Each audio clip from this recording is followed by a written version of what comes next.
Magandang umaga po. I'm Kenneth from The Inquirer. This question is addressed to Congresswoman Jinky Luistro. Ma'am, how would you describe the atmosphere of the pre-trial proceedings and what stipulation of facts, evidence, and witnesses have been established and admitted so far?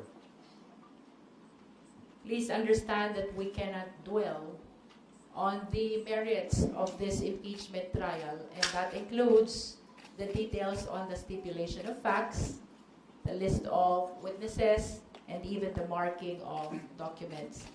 Nonetheless, to respond to your question about the atmosphere is very passionate in a sense that the prosecution is very much committed to prove its case, while the defense is likewise very much committed to prove the innocence of the respondent. And a follow-up po. May mga records po ba, records, evidence, or witnesses that were contended by the defense panel or were stricken off from the trial itself? As to striking off records, that is not supposed to happen during PTC. Because by striking off, you are addressing the admissibility of the documentary exhibits. And that is not allowed. That is not a proper subject of pre-trial conference. Questions about admissibility of documentary evidence must happen during the trial. Okay, and you mentioned na gusto ng prosecution team to expedite the pre-trial conference itself, but may mga challenges and limitations. Could you elaborate anong challenges, limitations kung kinakaharap? For example, today, we would like to have 3 teams for confidential fund. That is for the purpose of marking of our exhibits. Because we understand that our exhibits for Article 1 is indeed extremely voluminous. This is the misuse, misappropriation, and irregular liquidation of confidential fund. However, the defense could not agree to that, claiming that they do not have sufficient lawyer to attend on the 3rd team of the supposed marking of exhibits for confidential fund. So we understand that, and as a matter of fact, we consider that as one of the limitations and challenges in our objective to proceed and terminate at the soonest possible time the instant pre-trial conference. Last question na lang po. Ma'am, could you describe how vital the pre-trial conference is when it comes to shoring up or bolstering the prosecution team's case sa magiging trial po ni Vice President Sara Duterte? This is very significant. Ito pong pre-trial order na ito ay pinagkasunduan ng dalawang parties, the defense and the prosecution, with, of course, the intervention of the impeachment court.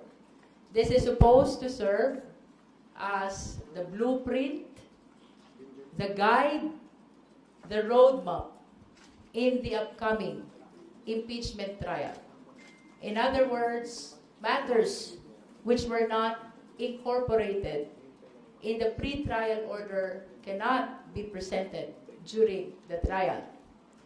By pinagkasunduan, what we meant is, with respect to the trial that will happen, matters which can be agreed upon by the parties are included in the PTO, and matters which cannot be agreed upon by the parties are considered as disputed issues and controversies, and they should be included as well in the pre-trial order.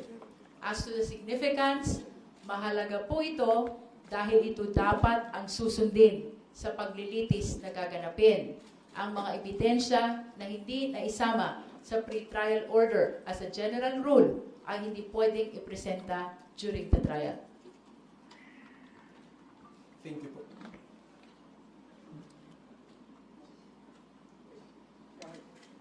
Good morning po, Kongs. Kay Kong Jervil po. Kong Jervil, in your previous interview, sinabi niyo po na po pwedeng tumagal yung impeachment trial ng 3 months. Nananatili po ba itong timeline na to, or there is a possibility to mas mapahaba pa po yung paglilitis? If I will consider the number of witnesses and exhibits of both parties, mukhang hindi kakayanin ng hanggang September lang. But nevertheless, the number of trial dates for the prosecution and the defense is subject to the discretion of the impeachment court. So it will be the impeachment court who will have the final say kung ilan ang trial dates na ipagkakaloob sa prosecution, in the same way kung ilan ang trial dates na ipagkakaloob sa depensa. Pero nag-reflect na po ito dun po sa ibinigay niyo pong trial date sa impeachment court, yung more than 3 months. We submitted our list of witnesses and documents, including the possible number of trial dates. But of course, it is subject to it is submitted for the resolution of the impeachment court as to how many trial dates will be provided to us. You can raise questions to our legal spokesperson. Yes. Sorry, just to add to that, the prosecution asked for 62 trial dates, and the defense asked for 30. 30 trial dates. 62 trial dates for the prosecution and 30 for the defense. But of course, this could change during trial. No? It doesn't necessarily mean that we will need 62 days, for example, because if the court would allow us to present, for example, 2 witnesses per day, then it will be shorter. So it will depend on how it will actually unfold during the trial. Yung 62 trial dates, yun po is to present your evidence and witnesses. That's correct. Okay po. Today po yung deadline po sa both camps to file their comments on the stipulation process. May we know what is the gist? Yes, about that issue, maybe if I could just clarify, because it was asked a while ago. So, during the pre-trial conference, there was initially an attempt to discuss each and every proposed stipulation.